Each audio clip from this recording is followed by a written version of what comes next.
join Best of Friends as we just like friends become best of friends on Guest of Friends. All right. I think I can try to live with these on this way. Also, it helps keep my hair out of my head. Such new hair problems. It's an adjustment. Yeah, I just saw our neighbor downstairs, and he in the screen. No, I don't want that. Sorry. Trying to find a better way to pin everyone. Now, still learning, still loving. I know what it does in Google Teams. It actually does whoever's talking. That's what it edits. So as much as I see like the 3 squares, I know it gives me a video with like, oh, Sketkh is talking. So now it's cutting to Sketkh. When Will talks, it'll cut to Will. So, But my dyslexia, dude, speaking of, we're going to do an intro. I'm just going to say, hey, in my producer voice. I'm going to lead into you, my friend, remind you why you're here and what we can talk about. And I'm not going to leave you hanging on questions. So don't be surprised if I try to give you a soft setup.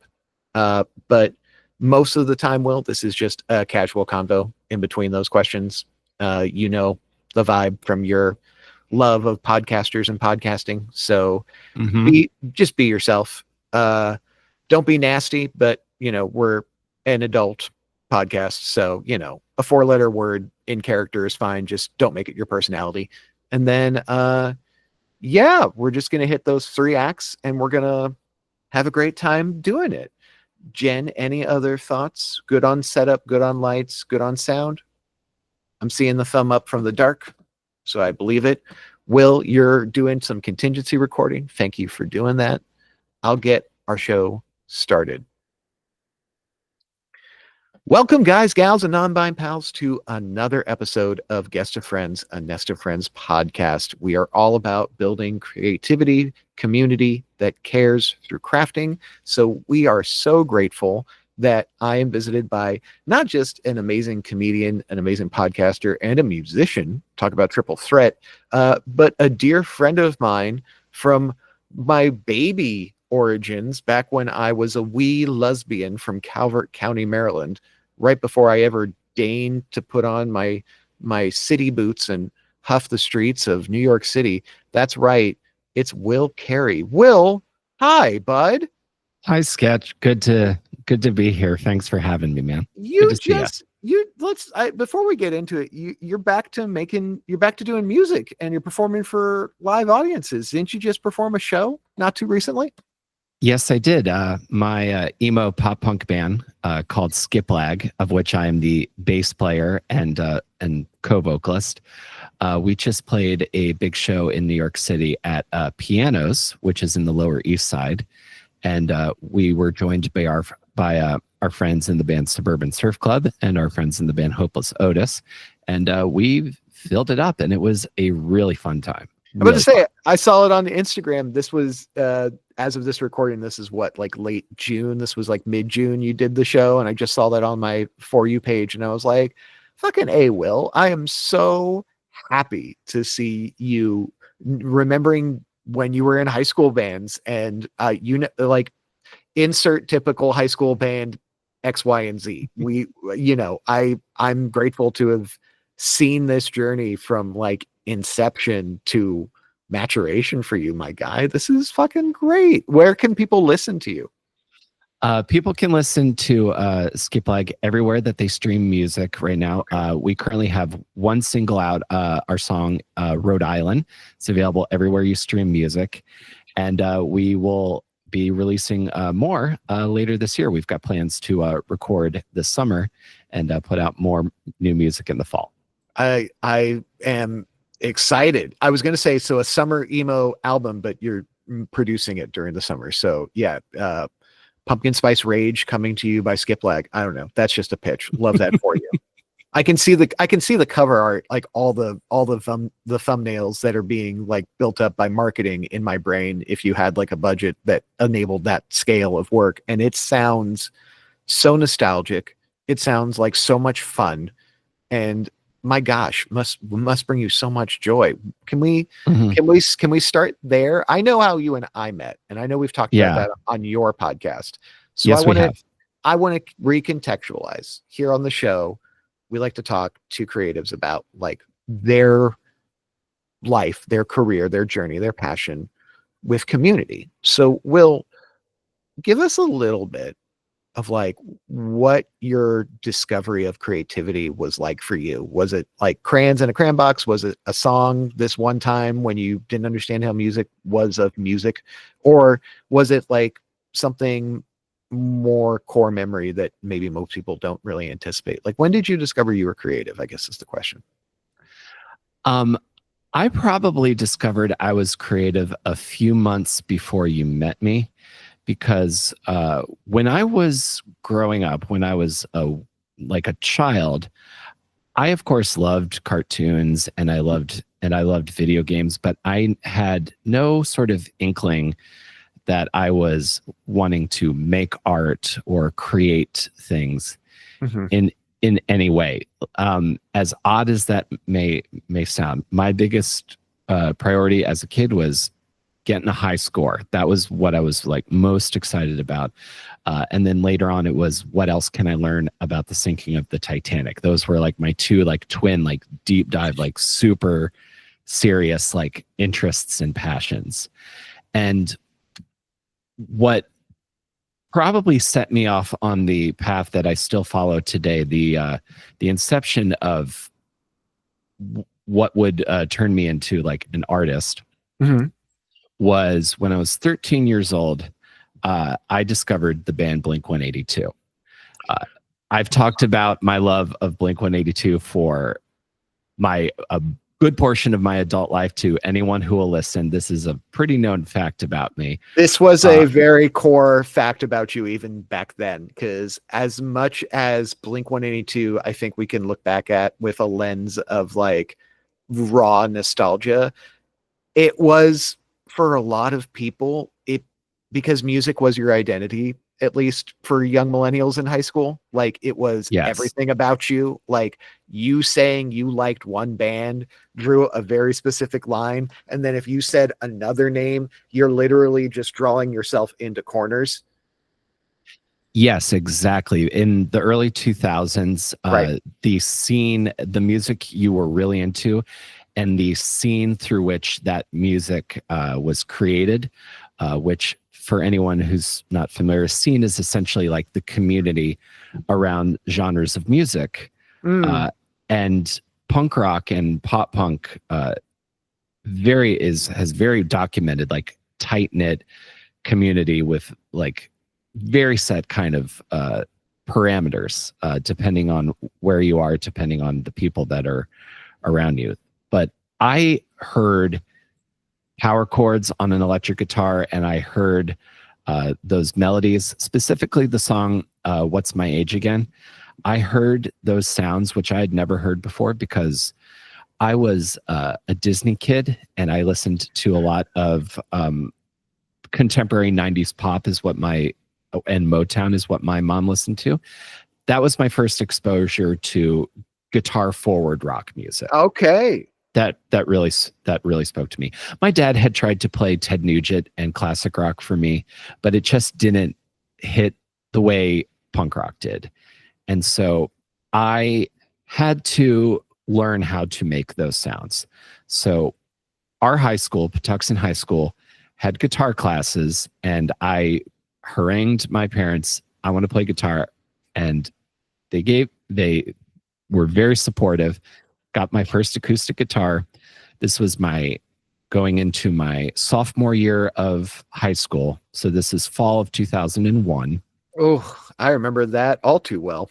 Yes, for a lot of reasons. And at that same time, this will all come full circle. At that same time, my best friend since childhood and our mutual friend, Chris McNamara, my entire freshman year had been saying, try out for the school play. I'm in the school play. Next year, you should try out for the school play. And fall, I finally just said to myself, okay, I will try out for the school play if it will make you stop asking me. I don't think I said it exactly like that, but I said, okay, I'll go and do this. It's funny how peer pressure. It's funny how peer pressure works out for you sometimes. Yes, this is very positive peer pressure, and it was. And our school had a fall play that was more of like a traditional street play, and then a musical in the spring. Yep. And that fall was kind of, I would say, like a classic sort of screwball kind of comedy called The Man Who Came to Dinner.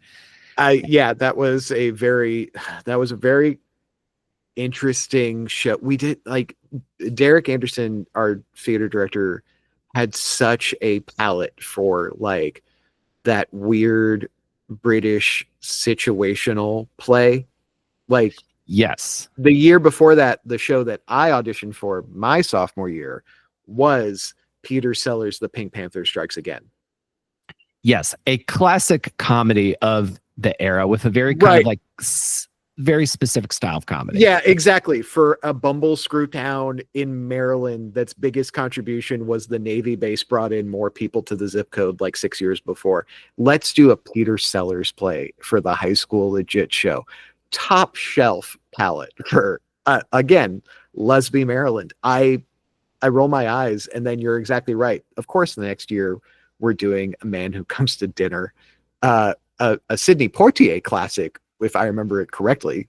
But this was one of the many versions before it was filmed, so it didn't have that bent to it. It just proved itself to be a timeless piece with a kind of like instant moral from the title.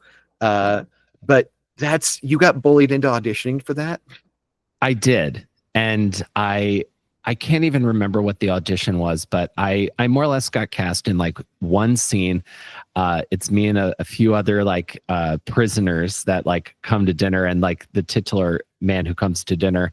I forgot about this. Is like, oh, like we were all like various forms of serial killer and such. I don't even think was supposed to have any lines. But the joke is like, oh, he brings these prisoners to dinner. Ha ha ha. But I specifically remember we would alternate like who got to have the one line to say yes sir, and I got to say like one line on stage. And once I got into the rehearsal process and I met you and I met the other people who do theater in high school, this sort of personality type, this sort of personality type. That's the nicest way to say you guys, you weirdos, you theater kids. That's exactly what we were. Yes. And that was genuinely, Sketkh, the first time I didn't feel like a complete like loner outcast. In all sincerity, I was a really lonely kid, and for a lot of years as a child, like my parents loved me, and I wanted for nothing. But where we grew up, it was very rarely the kind of place where you could just like go down the street and go over to your friend's house. I had to get a ride if I wanted to go to a friend's house. Yeah. So I just did not have a lot of people around me that I wanted to spend time with. And then I found high school theater and our community of kids who did high school theater, and these were the only people I wanted to spend time with. The Patuxent Harlequins. Yes. Bless all their souls who traipse the flanks of those stages. Speaking of, I'm going to keep this in. Producer Jen just DM'd me because we were in the middle of that. I misspoke. Sidney Poitier's, what was it? A Man Who's Coming to Dinner? Guess Who's Coming to Dinner? Yes. A Guess Who's Coming to Dinner. So forgive the confusion. A Guess Who's Coming to Dinner. Nope, you got it wrong again. What is it? It disappeared, so I got to find it again. Sorry. Guess Who's Coming to Dinner. We're doing great, guys. So that was my correction on that little story. So, but again, to think about, to paint a picture, having been there from the outside, recontextualizing that, I mean, Will, that's a universal story for a lot of theater kids, whether it's two schmoes like you and me from Calvert County who were only a year apart. And, you know, by the way, identical, like was so lost, had just started to frame the idea of, oh, I'm a person. Cause, you know, middle school wasn't kind to anybody. I feel like that's where a lot of people go from childhood to like figuring out the very, very beginnings of having opinions, being informed, like starting to like contextualize your actions as far as like creating social dynamics.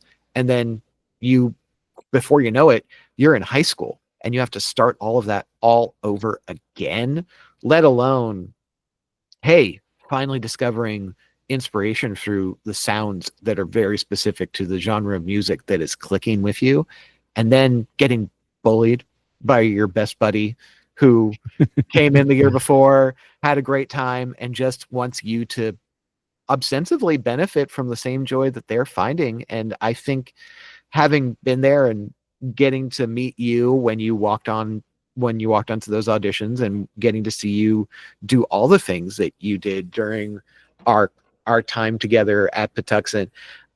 Yeah, same. I mean, I think for me, I had a little bit of a church pipeline from my time at St. Paul's that led me into Patuxent drama and like theater, and you know, everything that Derek Anderson was producing and letting us produce and letting us kind of like have that space to create and take ownership of. I know we were doing student productions for, you know, 10-minute plays. We were doing improv groups. We had the winter production by the time I graduated was an entirely student produced show, you know, and we were doing Lion, the Witch, and the Wardrobe one year, and then a bunch of like original, like unpublished or at least unproduced, like The Reluctant Dragon.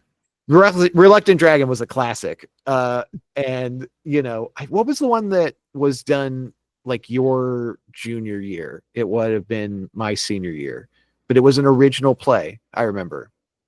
I can't remember to save the life. The fog of nostalgia is thick as it is long. I get that. So, but yeah, no, dude, it was a pleasure. Like, really, it was a joy.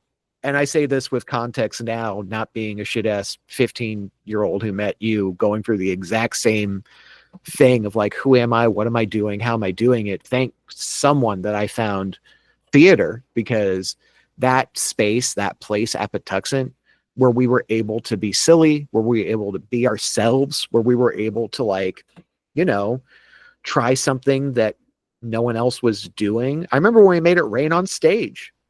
You know? Yeah, I tell that story frequently as like a shining example of student technical brilliance, because no adult told us how we were going to do that. The tech for Singing in the Rain, the tech crew just, it's got to rain on stage. This is how we're gonna figure out how to do it. It was like day one too. It's like, we're not doing streamers, we're not doing an effect. We're going to drop water on this stage. How are we doing this? And it was also the most like, it was the perfect symmetry of like creativity and engineering, because there was nothing more country and theater than what we did with running the series of hoses, drilling out specific holes in PVC for certain water thicknesses. Yes. I remember at one point we had watched the bonus features for The Matrix were on, and it was talking about how they had spent this time developing certain layouts for the rain sequences so that they could get the fattest, like roundest water drops, which by the way are also the heaviest. And we were like, okay, so size is a thing. And that was our research, was like the size of the holes and like where we strategize them. And it's literally just high school kids in overalls and cargo shorts going around drilling a hose they just hung in their grid. And that was the permission we were given as teenage technicians and artists, because we also are missing a huge part of our time at Patuxent was everyone who was backstage were just the kids who were just on stage. Like it was so much of like a repertory company vibe where Yes. everyone was working together to make everyone feel as supported as they would want to, which was not true of the senior class before us. And like the brief 5 years that high school drama had been a thing, because our high school was brand new. Patuxent was only 6 years old when I came in as a freshman. So by the time you were there, it was maybe seven or eight, right? Like brand new building in the county, like basically the county had blown up from one high school to 3 high schools in like less than 10 years. Yes. And so there was this mass influx of mostly ex-city kids who moved from either like the suburbs of DC or DC proper, in some cases Baltimore, to work at Pax Naval because they had just opened up a bunch of civilian positions and a bunch of contractors' offices. So a bunch of like DC work ended up in Southern Maryland, thus bringing kids like me. And I think your mom was in Calvert, right? Her whole life. Am I mistaken? She was at, well, she was, my mom was actually, I would say her formative years, a bulk of them were in Calvert. She was born in Ohio.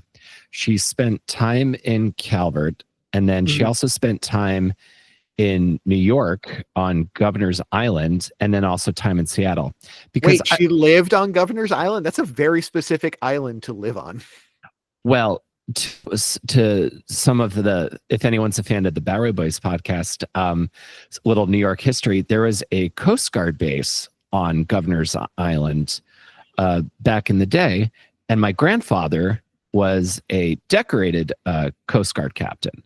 So they would move around different stations, different times of her life. But the one kind of like home base that they would always come back to is this, at the time, it was a little summer cottage on a cliff in St. Leonard Creek. And that was the house I spent a lot of I lived in from like high school years to when I moved out. Wild. Yeah. Well, so your first bite with Community was high school theater. After getting razzed for being a Sum 41 fan the entire time you were there, do you feel vindicated now to see that music legends have been kinder to it?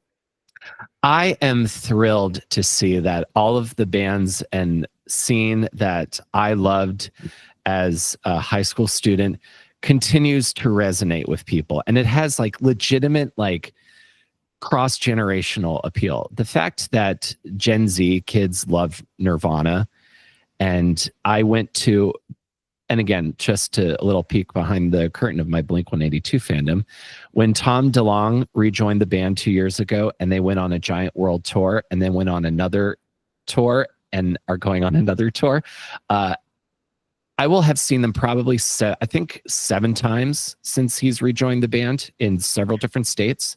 I love that for you. I really do.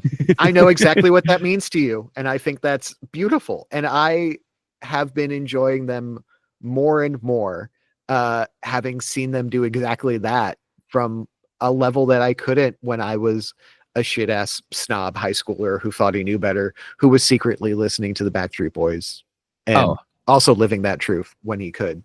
But, of course, the fact that I go to these shows and I see people my age, I see people older than me, and I see people who bring their kids who put their ears over during all the curse words, because Blink have a 30-second song that is just the 7 words you can't say on TV.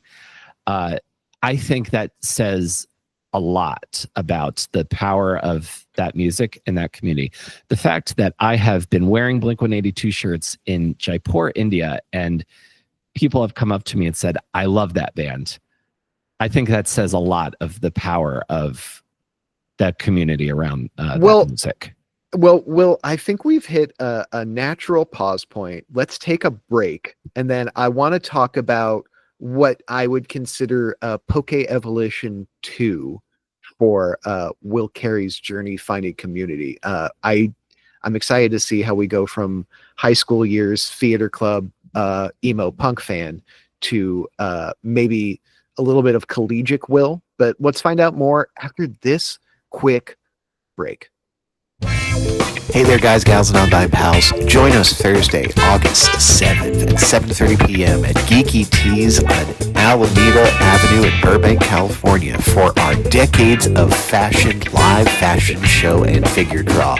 Make sure to visit our pop-up fashion history museum and learn about the historic significance of all of the fashion displayed on our runway stage through the decades as Sketkh by Sketkh presents a live fashion show and figure drawing event celebrating the history of 20th century fashion in partnership with our friends at Dress Up Studio in Glendale, California. So make sure to get your tickets now for Decades of Fashion. Head on over to the Nest of Friends website at nestoffriends.org and join us again at 7:30 p.m. August 7th, Thursday at Geeky Teas in Burbank, California for a one-of-a-kind fashion show runway figure draw.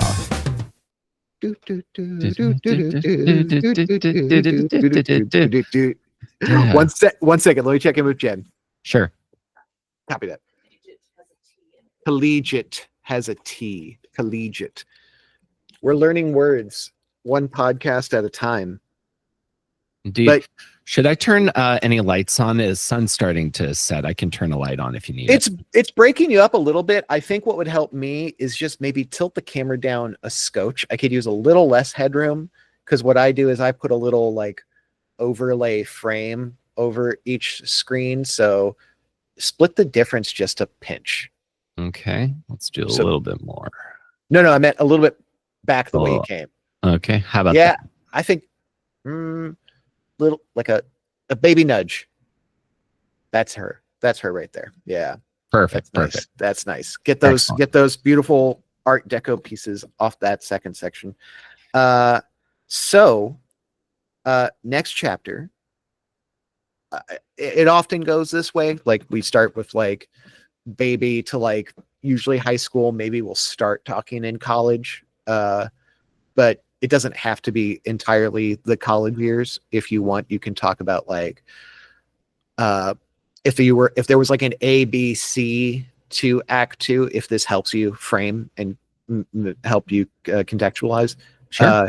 You can start with like getting to college, finding that space in that place, especially after having something like you had. I think Patuxent's special. I think we could probably go back and be like, you could probably like end with like, there was a lot that we did that I found. This is me projecting because this is what I went through, but there was a lot that I went through with Patuxent that contextualized my expectations in a lot of other places. Like, I don't realize the level of professionalism that we actually had in high school that just didn't exist when I went to college. And my assumption was it would be better. And it just wasn't.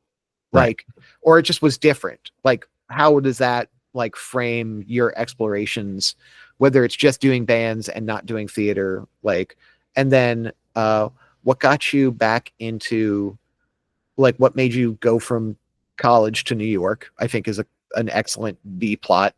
And then to round out Act 2, you can start to like tell us, if you haven't already by the time you got to New York, like especially your comedy journey.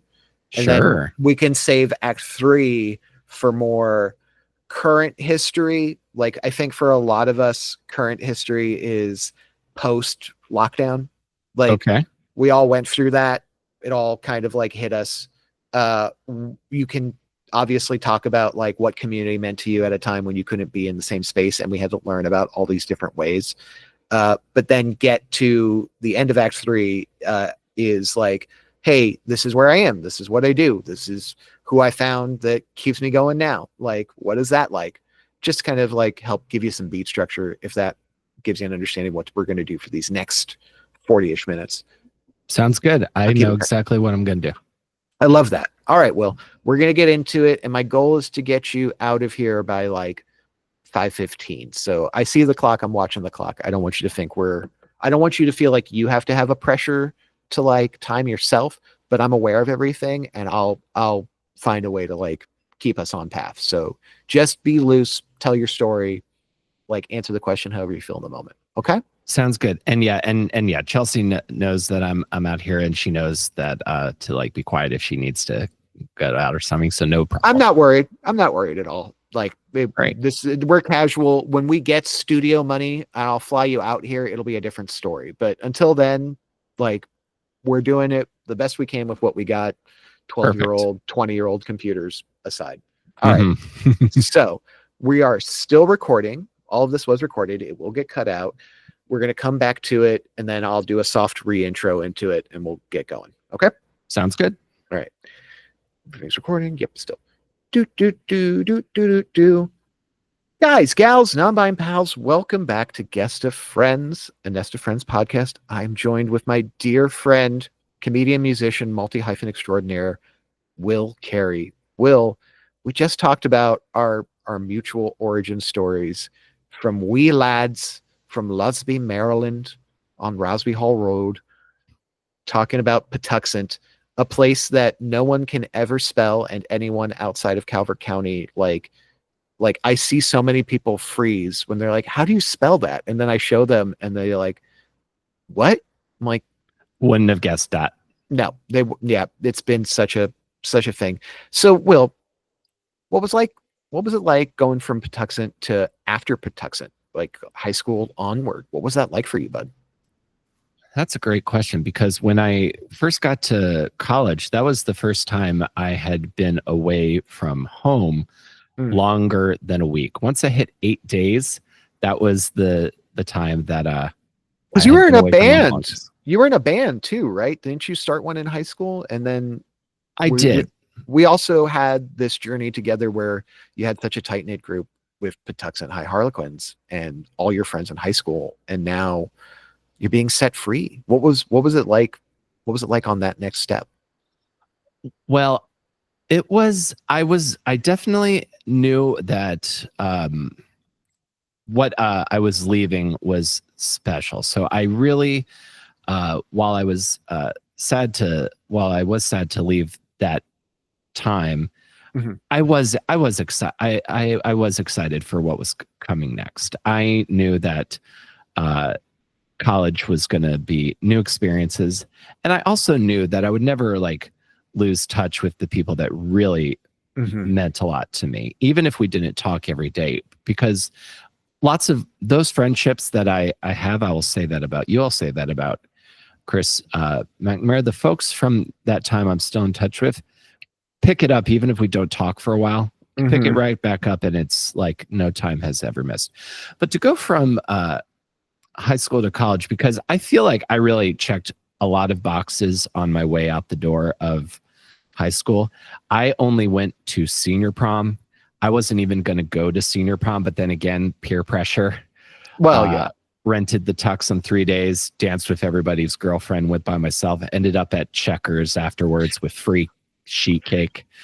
Really, the most responsible way I could leave high school, and check a bunch of boxes. I did. You got your own can't hardly wait story that you need to pitch? It's more PG than R or hard R, I guess. Hey, there's a market for it. Don't write yourself off short. But I do remember you telling me that story, and I thought that was a lot better than most Patuxent seniors exits. So kudos to you, bud. Thank you, man. I appreciate that. And so going into college, a lot of new things. It's a big transition. Where'd you go? I went to Towson University, which is in Towson, Maryland, formerly known as Towson State University. I kind of zeroed in on that for a couple of reasons. I knew a few people who were going there. My mom had gone there, and they have one of the best theater programs in the state of Maryland. So, they really do. Outside of University of Maryland, which is nationally regarded, Towson is an excellent school. They're really great. What's the mascot again? Tigers? Tigers. Yes, the Towson Tigers. So you went from the Patuxent Panthers, which was the high school mascot, to the Towson Tigers. Yes, my education is mostly predatory cats. I see. My higher education. The more apex the feline, the more Will Carey is invested in that brand, that institution. That's 100%. Yeah, if you rip this shirt off right now, do you have a Patuxent Panther on one bicep and a Towson Tiger on the other? I don't have any tattoos, but those are good ideas. First ones you get, like just put the 2,500 down because I'm sure those aren't going to be small pieces. I will look as a fundraising goal. Sometimes I debate: do I like offer my skin to be tattooed for some inordinate amount, or do I just make my hair grow long enough that I bully someone into like either paying to keep it or paying to shave it? And if you ever get to that point in your life, consider the niche market of appeasing Patuxent High and Towson Tiger fans in the world's worst feud. I'll keep that in mind. But Will, you went from being a Patuxent Panther to a Towson Tiger, which yes, I did. What was it like? What was it like going through that formative step up? Like you've just poke evolved level 2. What was that like for you? Well, not too dissimilar to when I first discovered theater in high school. The friends that I made that freshman year doing theater as like baby, like first year, like real kind of like again, the friends I made really eased that transition. It also helped that I started dating my first serious girlfriend relatively soon after I arrived there. I think. Okay, brag. Get it? I think we had met maybe within the first couple of weeks, and she was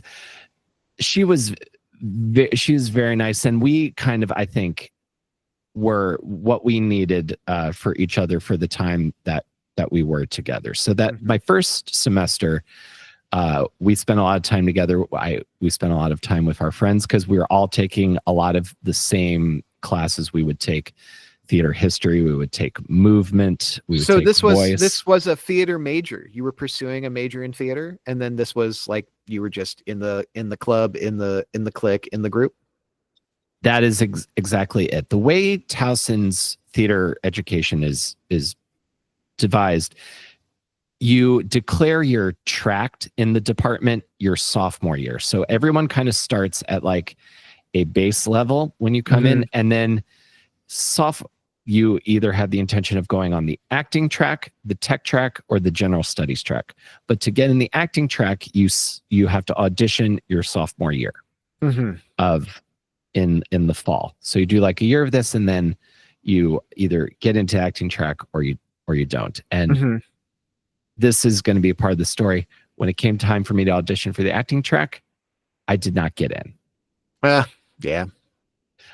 So my reaction to that was to pick up a electronic media and film minor and then switch to general studies, because I was never going to be denied my path through the arts at Towson University. And, that's excellent. That's an excellent piece of gumption to hold on to, because you know how easily that mentality from high school can just travel all the way back to college and kind of create such toxic atmospheres to combat. But I think he had a great attitude about it from the beginning. That's amazing, Will. Absolutely. Because when I had found my thing, nobody was going to tell me I wasn't going to do it. I was going to, even if it wasn't a straight line, I was going to find a curve around any sort of obstacle, because I loved the people and I loved the work. Because they were so supportive. I mean, I'm sure knowing the scale of Towson, which tell the people, because you're probably a better source, like how big was the school when you went there? Like what was the student population like?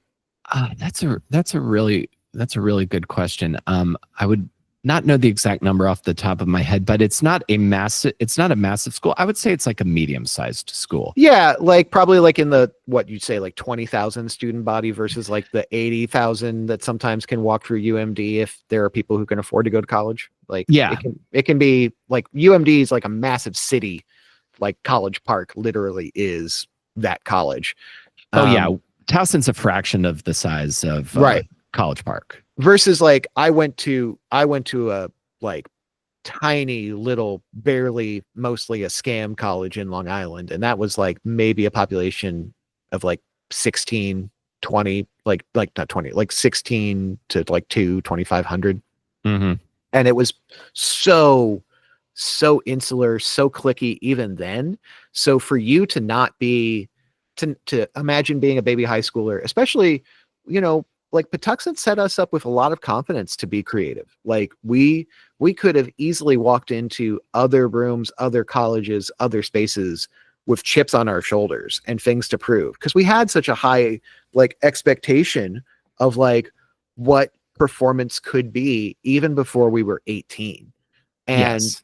to go to places like Towson and to not feel seen because you didn't get like your chance to like follow that one specific track, but also to know, well, I'm not going to let this stop me. There's another way to do what I want. Like that's huge, Will. And I'm sure a lot of that has to do with the people you put yourself in. Cause if you're in the trenches with the kids in Towson, like you were with the kids at Patuxent, we were all like passionately supportive of each other, mostly because we knew that if all of us were succeeding, all of us were succeeding.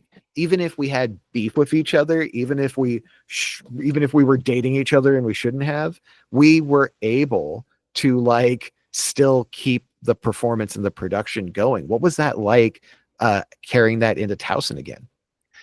Carrying that into Towson was just, I feel like it gave me like a little bit of a superpower to kind of bypass a lot of the sort of like cliche social sort of mores that might appear in a lot of contexts like this. I also think our high school theater teacher, Derek Anderson, did a really good job of prepping us for don't come in expecting the world. You're going to have to start from the bottom again and earn it. So I had always kind of had a real sort of, I'm going to show up, do the work, and because I can control that, and I'm going to see what happens. So I think I just went in with that mentality. I was not going to, I never got bogged. I never sort of like got upset of like, why did this person get this bigger part versus me? I've been here this long, I should be the lead. That kind of stuff has never really mattered to me. I just need to be there. And as a result of having that attitude, I've gotten to do a lot of really interesting things. My freshman, like even after I didn't get into the acting track, I still got cast in things. I would do small plays. I would do smaller parts and bigger plays. I was still in the game. And I think, and this is a mentality I still have now, being in the game is like a big part of it. Yeah, maybe you're not the quarterback, maybe you're not the captain, but if you're there, then you're in it. That's really in Well, that's huge. That's huge to have, especially from high school into college. That's inspiring, dude. I wish I should have done better in college if I had that on my head. Like, I think that's really impressive for you to be able to hold on to the lessons and not let the ego get in the way of what you wanted to do. What was the room like? Who were you around at this time in your life? Like, where did your friends start to become your people? My friends started to really become my people. So after that freshman year and that core group that I really rode with for a long time, I really found, I think, my strongest community in college when I still lived in Maryland. My strongest community, because happened once I started doing stand-up comedy my senior year. Tell us about that, please. Of college. Okay. My path into stand-up, I honestly think boggles a lot of people. I remember Derek Anderson sharing one of my stand-up videos several years after I was his student, and with a sort of prideful former student doing stand-up in New York City, and people are commenting, that's why we do what we do, my friend. And that just brought me so much joy. Like, I really felt like I had like made him proud, and I was very gratified to have that feeling. And also, when I was in college, doing stand-up really set me apart amongst the theater team, the theater department, because I was doing something that nobody else was doing or thought doing. The way I got into doing stand-up was I discovered the comedian Dimitri Martin. Okay. And if you're listening and you're unfamiliar with Dimitri Martin, he has very like dry, monotone delivery, and he does absurdist one-liners, and he also incorporates telling absurd one-liners while playing guitar, and he also incorporates funny drawings into his performances. And that was the first time I realized that stand-up could be short, funny, absurd thoughts. And then I found Mitch Hedberg, and then I would later go back and find Stephen Wright. And that was what really got me interested in comedy. And conversely, that my senior year, Towson had a comedy class where you do all forms of comedy. You spend time doing mime. You spend time doing personal clowning, like kind of like Marcel Marceau, Cirque du Soleil sort of clown. You actually took comedy in college. Yes. I love that. We would do all kinds of like personal kind of character comedy. And there was a section on stand-up. And I remember my TA for that class, Ron Burr, I remember him pulling me aside once. I think there was also bits on improv, and I remember him telling me, "You've got a mind for stand-up. I don't know if you have a mind for improv," which is funny. And that means you're an excellent writer. I like to think that I am a strong writer when it comes to comedy writing. And we would do like a 5-minute set in class, and I wrote this 5-minute set. I wrote about my part-time job at Target. I wrote about being from Calvert County. I wrote about being tall. All things that Ron said, start writing jokes about this stuff. I think for the listener and the people who are seeing you seated, it is worthy to say, Will, you are quite tall. Can you please give us the latest count on how tall you are? I am still 6 feet 7 inches, and for our international audience, that's about just shy of 2 meters. Wow. Yeah. What was it like going to Japan? Did you just spend all of it like hunched over? When I travel internationally, I duck a lot because a lot of things in like Asia and Europe are not built with very tall people in mind. So I hit my head on a lot of things, and then I just duck a lot. Yeah.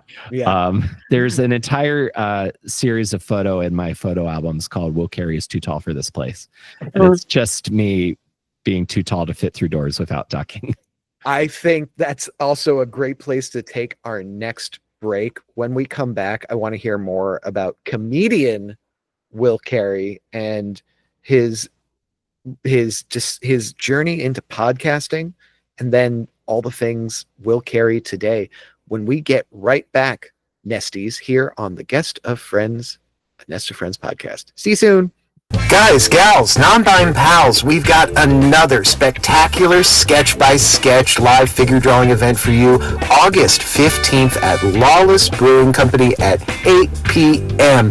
Come join us for Brain Candy.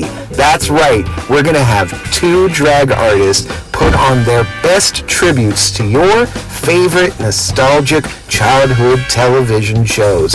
What could they possibly have for your sketchbooks and your portfolio builds? Well, you're just going to have to get your tickets now at nestoffriends.org to find out, and join us August 15th to see what these amazing and talented models are going to have in store for you at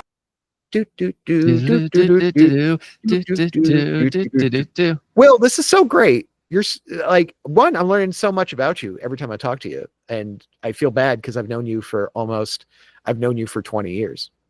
That, I think, is a hallmark of a solid friendship, is that we can continue to surprise each other, Sketkh. Yeah, it's truly, but also, actually, it's been more than 20 years, hasn't it? Because it would have been like 23 when we met. 99, 98. No, it would have been 99. Because you were sophomore year was 2000. No, wait, it was 2001. It was 2001. That's when we met. So yeah, we're coming up on 24 years of this. That was literally right before 9/11. Literally, because it would have been that August, right? Like, because our senior year started, or our high school started early, so it was like August, mid-August was when we would start the school year. Yes, our school year started like last week of August, which means auditions probably would have had to have happened at the beginning of September, which means it would have had to have been cast relatively early, and then probably had 1 or 2 rehearsals. Then we watched 9/11 happen. Yeah, in class. Yeah, and then I was still in the wheelchair from breaking my leg that summer. I remember when you were in the wheelchair. Because I was too fat for crutches, and I lost like 75 pounds being in a wheelchair and hopping around on one leg. Well, some would probably recommend there are other ways of doing it, but whatever works. I can't argue with the results, but I do not recommend the process at any chance. No. But gosh. So yeah, it's been 23, conservatively 22 honest years. My goodness. Yeah, in a very unusual way, 9/11 is a marker for when I started becoming creative, even though my desire to be creative was nowhere connected to that, unlike the lead singer of My Chemical Romance. Right. Thanks for the context. But let's also recall, and this is all bonus footage, so we'll come back in a second. But let's also remember, like art offers comfort in tragedy, and there was so much recontextualizing for everyone, like whether or not we had the language for it, everyone going through the shared experience of 9/11, however proximate, however far, that was world shifting. And for being a kid who in high school, same boat as you, like trying to figure out what I am going to be, should be. For me, it was feeling a little extra enable because we just got cell phones. Like literally, we just got like cell phones were like a thing that was normalized for even like lower and middle class families. So it's like, I remember what it felt like to not be able to get a call out that day, because I couldn't remember if my mom had worked at the DOD that day, like if she was going to the Pentagon. Right. Which she did before we moved to Calvert all the time. And for whatever reason, I just couldn't recall if she still went back. So I'm calling her, not getting through, being in a wheelchair as an only child. I'm like, there's a half second when you're like in this fog during that day, and you're just like, what is the rest of my life going to look like after this? And I think that's what we all went through, especially people who didn't have any direct connection to New York or the Pentagon or even the crash in Pennsylvania. It was just so much.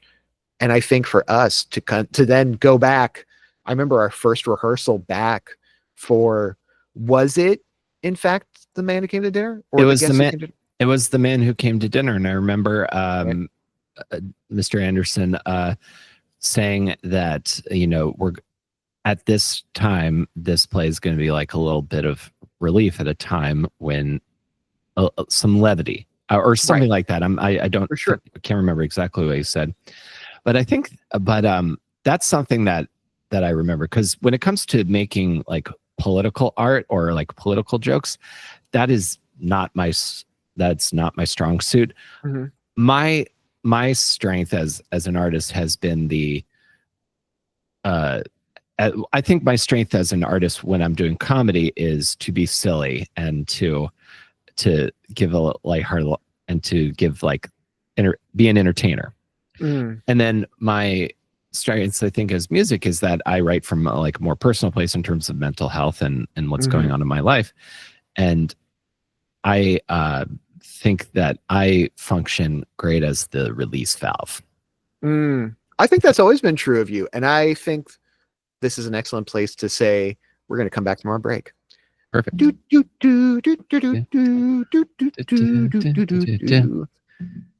Nesties, one and all, guys, gals, non-binary pals near and far, welcome back to Guest of Friends. I'm chatting with my buddy Will Carey, and we want to talk about the comedian inside that's been there the entire time. Will, what was it like going from college comedy class, getting bit by this stand-up bug, and then eventually having a TA kind of be like, I think you need to hear this. you're valid as a stand-up. What was it like taking that into your post-college years? It was very similarly the same kind of feeling that I got from that first time being on stage at Patuxent. It was, oh, you found another thing within your thing. And then as a result of doing stand-up, I found my people again in the Baltimore stand-up comedy community. Now, Baltimore's comedy scene has grown since I started, which was I started doing stand-up in the fall of 2007. Okay. It's grown a lot since then. There's some well-known comics that have come out of Baltimore now that most people would know. But at the time, Baltimore was not a hotbed on the comedy map the way New York, Chicago, or Los Angeles was. So there was, at that time, it was smaller and it was very, very tight knit. And if you were, and again, funny is currency in the social part of doing stand-up. Because how many comedy clubs are in Baltimore, at least at this point? Like how many, like per like square mile could you find in the Baltimore city area? Businesses that had the name comedy club in the title, there were two. There was one in Baltimore County called Magooby's Joke House, which was originally a much like 150 seat place. Okay. And then there was the old location of the Baltimore Comedy Factory, sat around 300 people. Okay. And then you would occasionally find open mics, or you would find what I found, which was a booked open mic that had a paid headliner that would do like 30, 45 minutes at the end of this booked open mic. And that show was called Drink to We're Funny. It was at a sports bar called it originally moved to High Tops Bar and Grill, but it was originally at a Damon's Bar and Grill. Wow. In Hunt Valley, Maryland. And it was run by a friend of mine who goes by the name T. Brad Hudson. And that's a dope name. That's a dope name. Yeah. And he's really responsible for me. He was the encouragement I needed to continue doing stand-up, because I remember I had killed a few times in class at college, and I was like, okay, time to do an open mic outside of class. So I found this open mic. I drove up there and I just showed up and I said, hi, is there an open mic tonight? And he was very accommodating. He gave me like 5 minutes. He didn't have to do that. Normally you have to email in advance to be on for the next week. And I had like my five or six jokes I was going to do, like short ones. And at the time, my performance style, I was very much imitating the sort of monotone deadpan of Mitch Hedberg or Dimitri Martin. Mm-hmm. So I go up at this open mic. I go up and tell jokes at this open mic. And this is not exaggerating. I did really well. Most people who do stand up their first time at an open mic, it does not go well. But I did really well, and I got a lot of big laughs. Good for you. That's fucking amazing. And it felt great. The rush of hearing people respond to the jokes I've written was really, really thrilling. And T-Brad instantly was like, dude, you have to come back. I'm gonna get your email so that I can send the invite out to you. And I drove home like king of the world. Yeah, how could you not? You just fucking walked out on your rookie season and like literally knocked it out of the park and then left. Like that must be such a high. It absolutely was. And that became a part of my routine. I would write when I had downtime. I would go and do this open mic that I was like, I enjoy this. I'm gonna keep working towards it while I'm finishing up my thesis, finishing up my last semester. Cue up Eminem's 8 Mile on repeat for the next 3 years. And eventually you built this name for yourself almost instantaneously in the Baltimore comedy scene. When do you get blown north to New York? Like what takes you up there? I had been in Baltimore for about 2 years post graduating Towson. And New York was always the goal. Mm-hmm. Headliners would come through this show that lived in New York, and they were always like so funny and so creative and so inspiring. And I would always be picking their brains of like, how do you move to New York? Where like, how do you get an apartment? And I had this wealth of like bits of information of how I was going to get there. And then a friend of mine from college knew that a room in her apartment building was opening. I jumped on it, and I moved up here in June of 2010. So it's coming up on 15 years in New York. Wow. Now. It's been so long, dude. Yeah. That's been such a journey already. Mm-hmm. Yeah. And sometimes I still feel like I just moved here. Like it feels like 15 years hasn't happened, but it's truly wild that I've been here this long. So I'm going to contextualize a little bit more. You've made it to New York. You've started to do comedy. When do you start getting into music, and who's around you now that you're kind of like on your journey through the city, like in New York? You've got some comedy headliners who've given you some advice. Like you're here. What's around you, and who's around you at this moment? At this time in 2010, when I first got to New York, the kinds of people that were around, a lot of them are still very successful in comedy in New York City and beyond. I've done open mics with Mark Norman, who was opening for Amy Schumer, a very well-known Towson University alum. At the time, he's now gone on to amazing things. The comedian Mike Lawrence, I would see him all the time. He's had several comedy specials. He's written for big roasts on Netflix and Comedy Central. I shared a couple stages with Michael Che before from Saturday Night Live. These are all kind of the people that were like I was seeing around.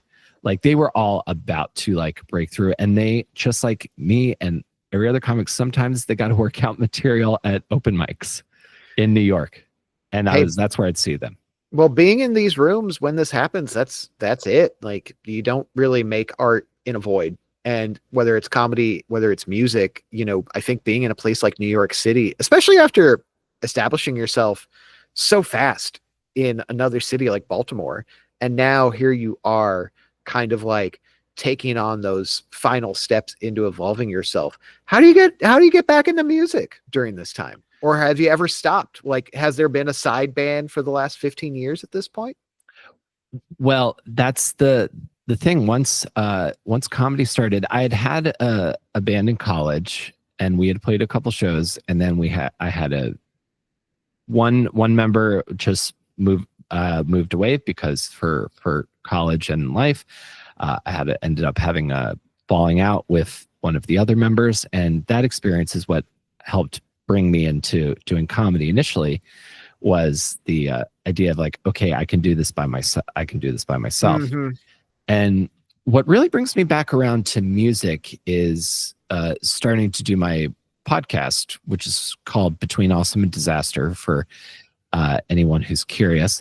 And natural segue, by the way. I love that. Thank you. Which was born out of my love of Mark Maron's podcast and Mark Maron's interview style. And I initially started by talking to my peers in the comedy community. I was also a avid music listener, so naturally I started to occasionally talk to musicians that I knew in New York City. But then once COVID hits and we all can't leave our apartments, suddenly all of my favorite bands from high school, a bunch of them can't tour right now because the live event industry shut down during those couple of years at the beginning of the pandemic. And so I just started reaching out to people that I was big fans of on Instagram and Twitter and Facebook occasionally. And a few people said yes. They're like, sure. Because I would write people and say, I've been a fan. I remember this album when I was in high school. I remember this album during this time in my life. I really like these songs. I want to talk about these things. And people were it reconnected me with that kid that you knew who would always listen to like pop punk and punk rock, and it sort of like brought me full circle. And just from talking to musicians, hearing tour stories, I got the itch to want to play in a band again. And I initially started doing that. I think it was probably 2022. I want to say I had a guest on named Mike Borchar, who plays in a band called Nihilosauros in New York. And I had mentioned to him like, oh, I've been really wanting to play in a band again. He's like, oh, I know somebody who's looking for a bass player. I play bass. You know, if you're a guitarist, you pick up bass a lot of times because a lot of people need bass players. Yeah. And I joined with this band, and we were called Bright Ugly. We're sort of like a garage rock, stoner rock band. And we played for, I'd say we played for a couple of years, and then folks had falling outs, and we broke up. And then a band had a falling out. No. I know, crazy. You never hear of this happen. It's not like there was a TV show on VH1 that discussed this phenomenon. Yeah. You're going to tell me there's infighting in drama clubs next. Sorry. You're not going to believe this. But I wanted to keep doing it because I had gotten the taste of playing music on stage again. And I remembered who I was when my high school band played our high school talent show. And we started a little mini mosh pit that freaked out Mr. King, Colleen's dad. Our principal, to contextualize this person who was upset with these students of his, not just his daughter's friends. Yes. So again, talk about check marking high school experiences. I hold a raucous. My band starts a little mosh pit at a talent show that upsets the principal. I dance with everyone's girlfriend at prom. I get free cake. I basically lived an early 2000s teen movie in the early 2000s. I'm saying you could still pitch that. The audience is still alive to want to relive that nostalgia. Will, this has been such a treat. I'm so grateful to have spent this time to catch up with you and to talk to you about your journey building community. Before I let you go, and before I keep you around for the paid tier content, I do want to know what's your current community like. You've got this comedy group.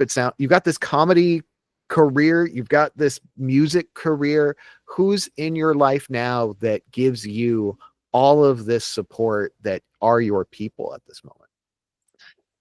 Well, outside of my wife, who is eternally supportive and just really wants nothing but the best for me and for my creative endeavors. My wife, Chelsea Connor, is eternally supportive of me and what I do.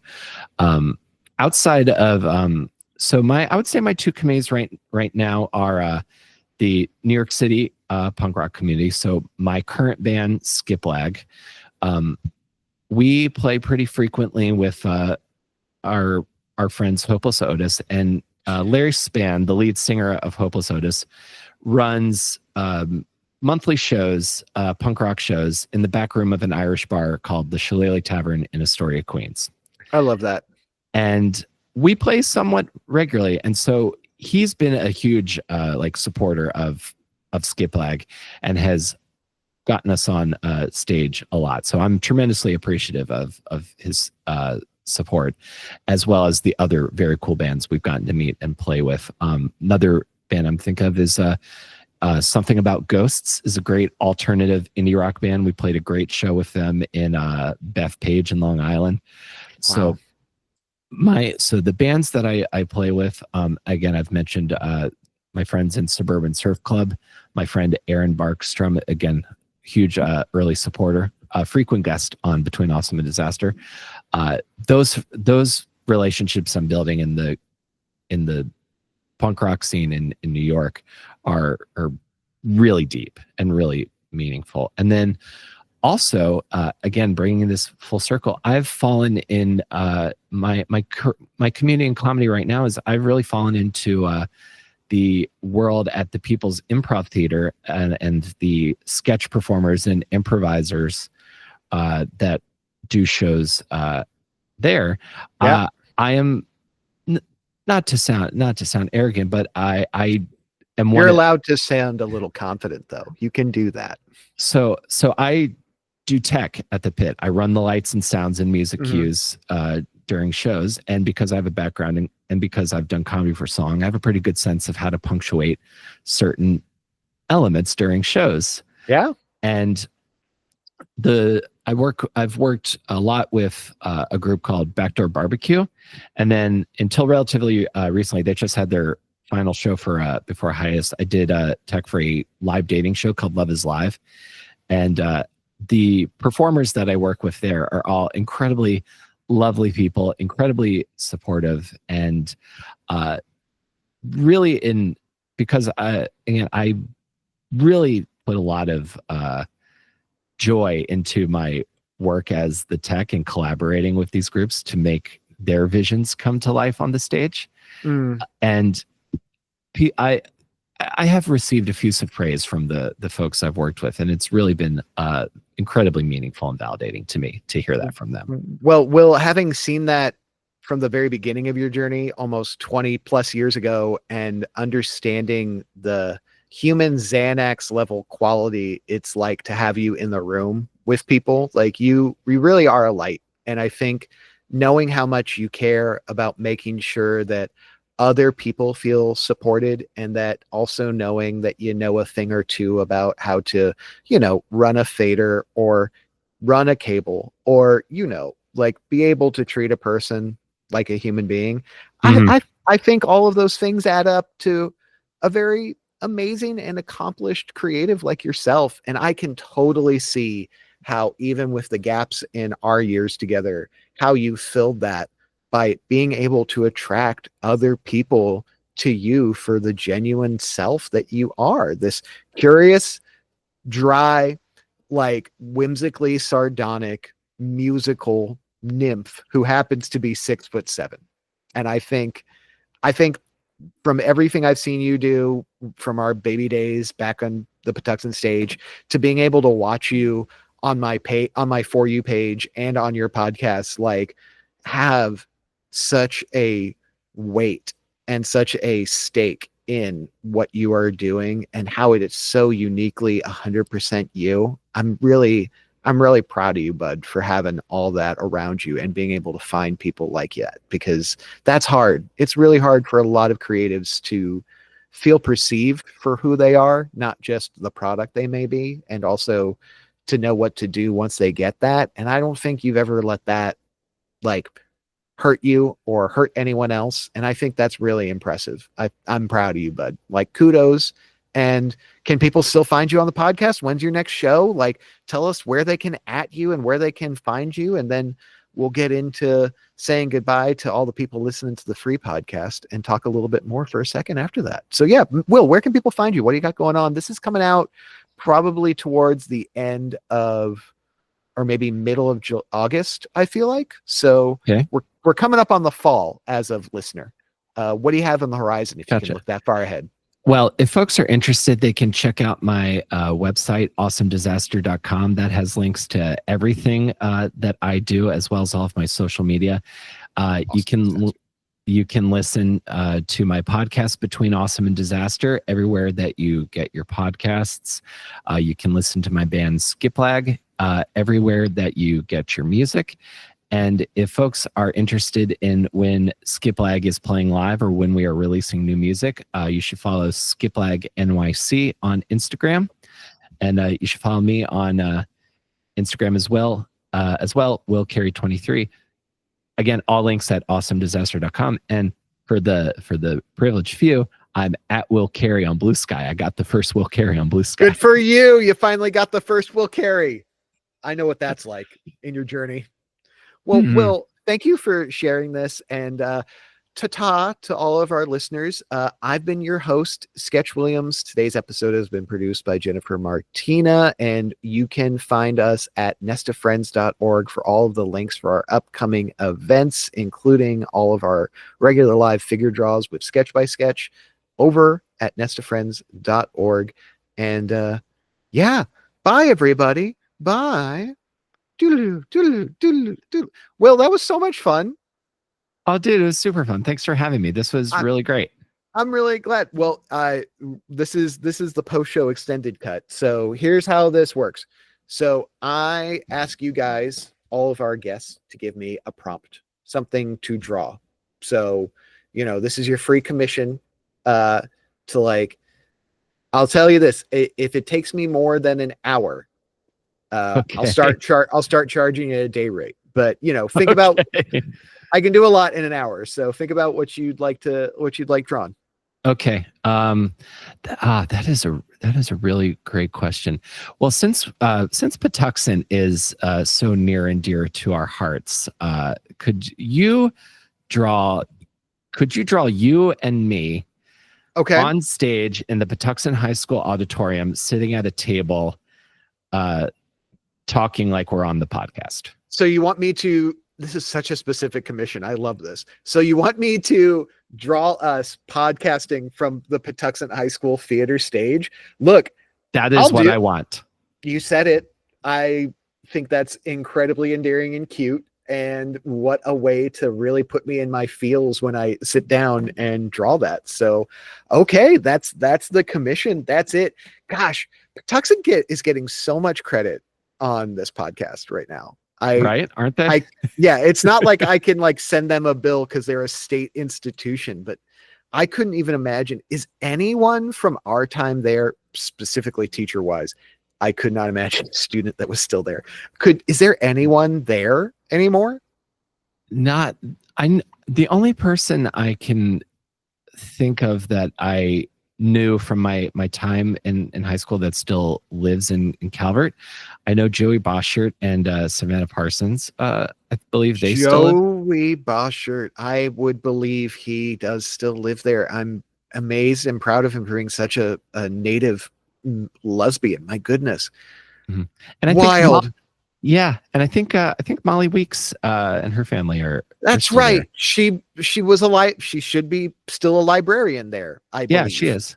Yeah, that makes wow, Molly. Gosh, I remember Molly. You were in Look Homeward Angel, right? You were there. I was there, but I was not in Look Homeward Angel. I was a tech. You weren't? I was a tech for Look Homeward Angel. But you were off stage when we were in the rehearsals, right? Like you were there for some of the rehearsals?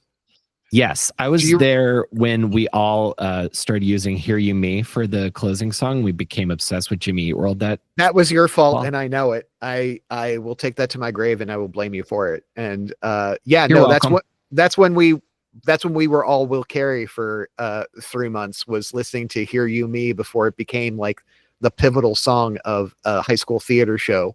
Yeah, a Katie Frings like pre-Gilded Age America, like almost Grey Gardens-esque family drama that would make Arthur Price like, gush, was then further emoed out by the moodiest Jimmy Eat World song off that signature album. I was proud of this. That was peak. That was peak Moody High School CW realness for us. Oh, 100%. And that is a underrated song from that album. That's also an underrated play. I don't think enough people give that show a lot of credit, and we did that show so fucking hard. Like probably one of my favorite things I've ever done performatively, and I, even as high schoolers, still think that's a testament to how we were all firing on the right cylinders at the right time for doing such a crazy show for a high school. Yeah. But I will say this, I love Molly to this day, but I remember we had a rehearsal. Derek Anderson wasn't there. Remember, this was when Reed Jackson had just started like being his number 2. Mm-hmm. And it was my senior year, and he would sometimes like oversee the rehearsals. That was probably specifically so that Derek Anderson could go spend time with his family, because he gave too much of his life away to a bunch of shit ass high schoolers. Blessed.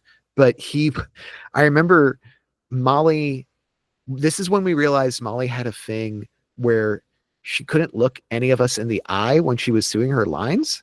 Like she would literally like stare at us like full face. She would emote towards us, but her eyes would look off to the side. And it was such a weird like thing that we all had been realizing because we had been around each other for way too long, that we're now hyper fixating on little things we don't realize we're doing because it's breaking our characters.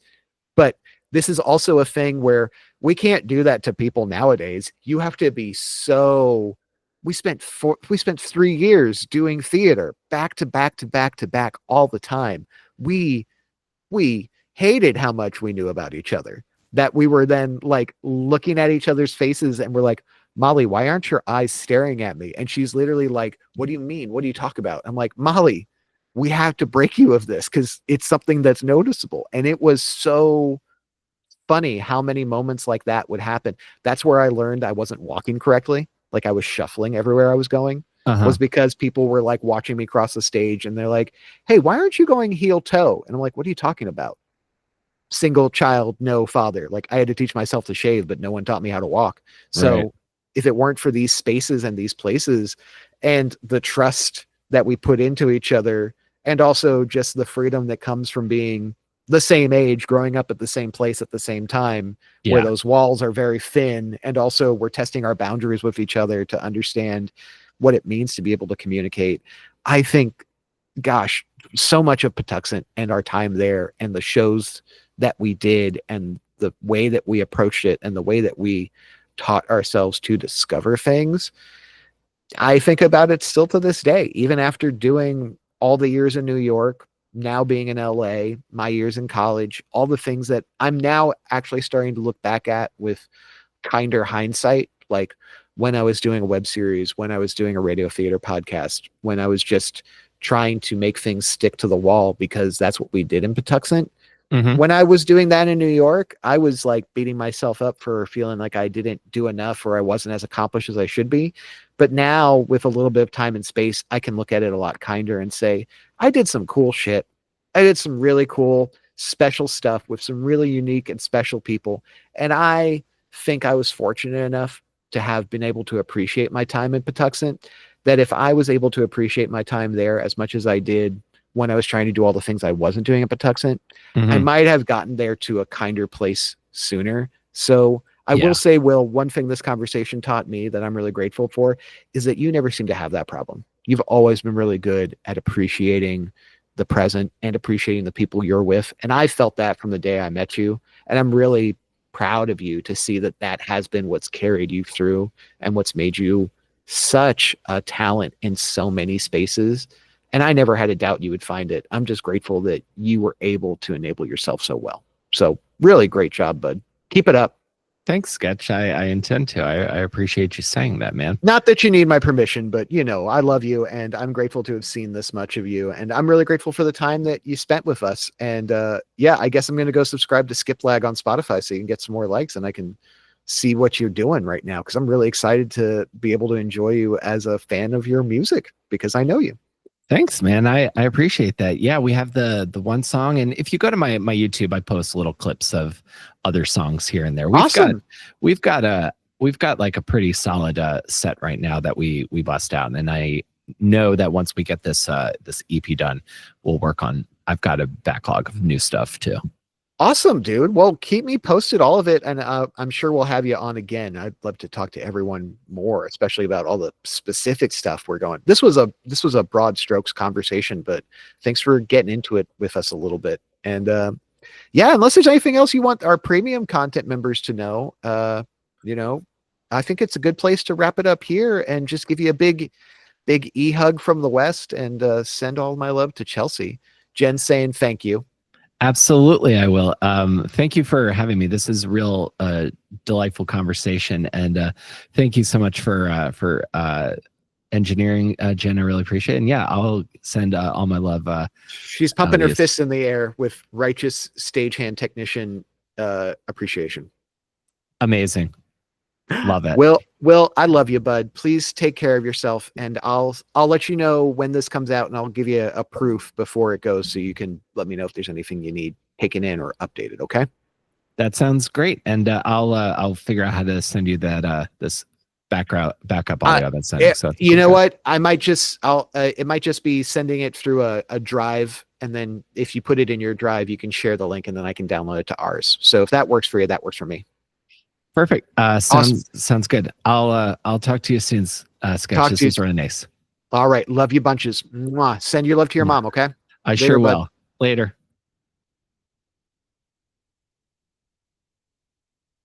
Guest of Friends was created and produced by Jennifer Martina and Sketkh Williams, hosted by Sketkh Williams, featuring music composed by Libby Ward with lyrics and vocals provided by Jennifer Martina.